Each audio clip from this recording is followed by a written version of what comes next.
Hello, beautiful family. How are you all doing? Thank you for the maximum love and the support. So, my beautiful people, today I have a quick one to share with you. Wonders the session never end. See, I have been following this issue, front, corner, middle, everywhere to make sure I see exactly what is happening. I first of all brought the one that the attorney said, what he put on his S page. Now, the deputy prime minister is here to say her own side of the story.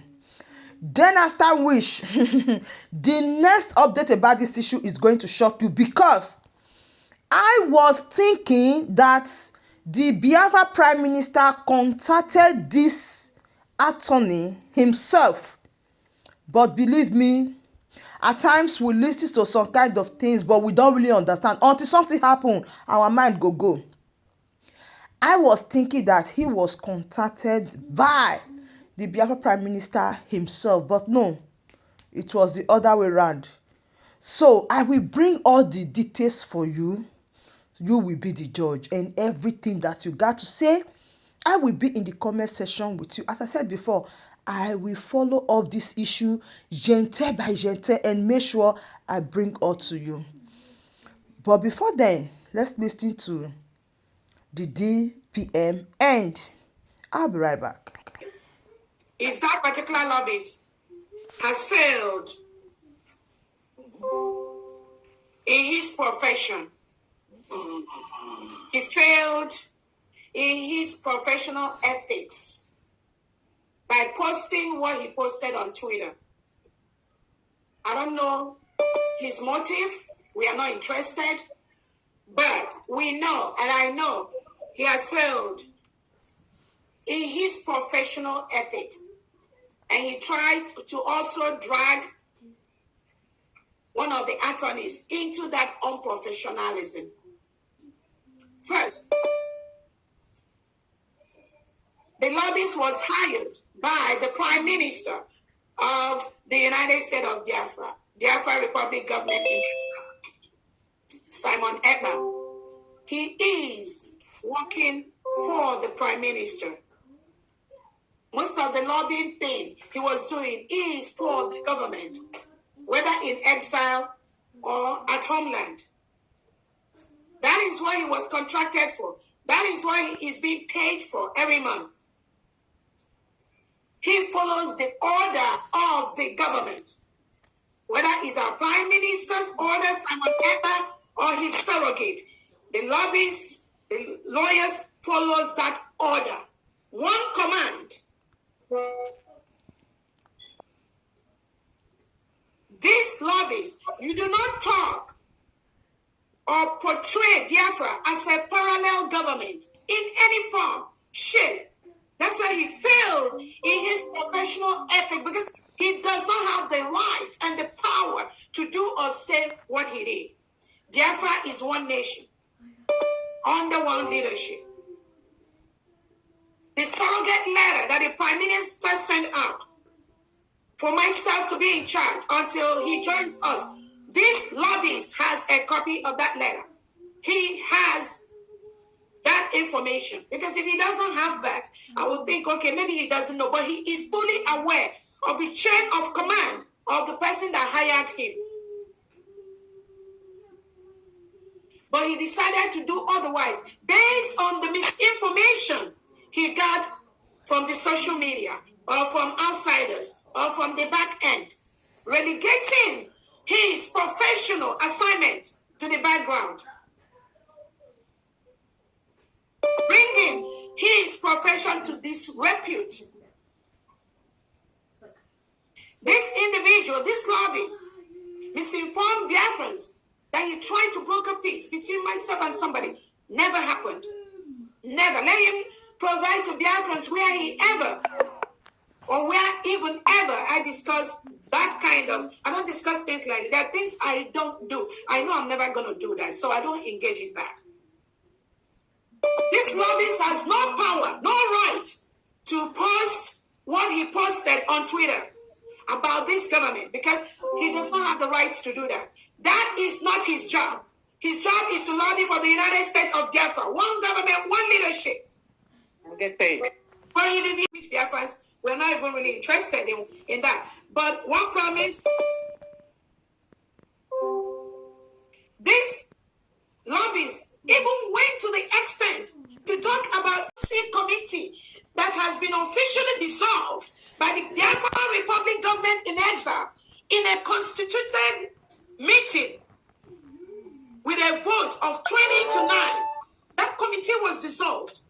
Then these lobbies went ahead to post on Twitter that the CRC appointed somebody else. I mean, the analysis by our legal department on the action of these lobbies is really very, very grave. I don't know if that lobbies have realized the degree of the harm he did, not just to his profession, but also he tried to do to the government. But thank God, the government has all the documents to prove our case and to prove what we are doing. We have all the documents, and this lobbyist is aware of that.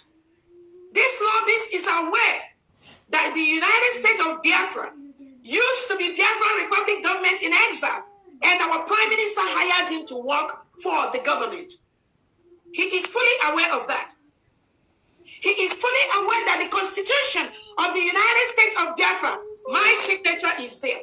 And this individual he's promoting online, he has no signature in the Constitution of the United States of Biafra.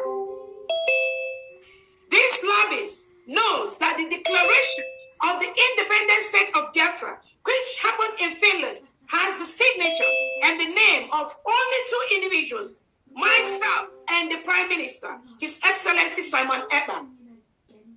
This lobbyist has those documents, but he went on Twitter to misinform people that there was a CRC, that a dissolved CRC that meant to appoint somebody. This is very, very dangerous. This lobbyist knows the Biafra currency, my signature is there. And this individual deceiving Biafrans, his signature is nowhere in all these documents I am listing. So assuming you as a lobbyist, you want to present Biafra legally to a foreign nation, to a foreign country, which documents are you going to use? Who are you going to call? Whose signatures are there? If you think you don't know, let's presume you are a 17-year-old child, you don't know. But you went on Twitter to post the rubbish you posted. The Biafra Helsinki Charter last year, my signature is there. This misinformation you pass on in Twitter, you know that individual, his signature is nowhere. Our Ambazonia Biafra, a memorandum of understanding we signed last year. My signature is there. Other members here, few people here, their signature is also in that document. So, my beautiful family, that brings us to the end of this update. Do it to like the video, share, and subscribe. And also, I want to let you know that the lobby said of a truth, he reached out to both of them to see how they can settle this issue. But there's nothing to write to him about the settlement. He could not possibly join them together or decide what will happen. But here we are hearing from the DPM that the lobbies never reached out to her about anything settlement or to iron the issue on ground. And also the lobby said the document that means his contract with the Biafra Republic government in exile, that is only his signature, the signature of his colleague Mr. Ogekere and the Biafra Prime Minister. But you hear now from the DPM that her signature is also inside. Now, I mean the contract, because the lobbies never say anything about other documents in the Biafra Republic government in exile or in Biafra as a whole. But he said the contract, his contract to work with the Biafra Republic government in exile, that Dr. Ngozi Orabeze's signature is not there. But you hear that she just confirmed that her signature is there. Wahala not got too much like this. But there is one interesting thing I want to tell you guys.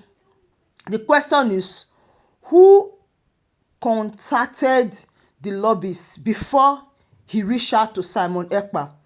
Because I'm hearing a lot of people saying, "Ami Briga," but I will shock all of you. I will tell you who bring this man come and how the Simon Ekpa or the Biafra public government in Ezza got to know about him. That will be our next update. So please make sure you stay tuned and share our videos. And I'll be right back.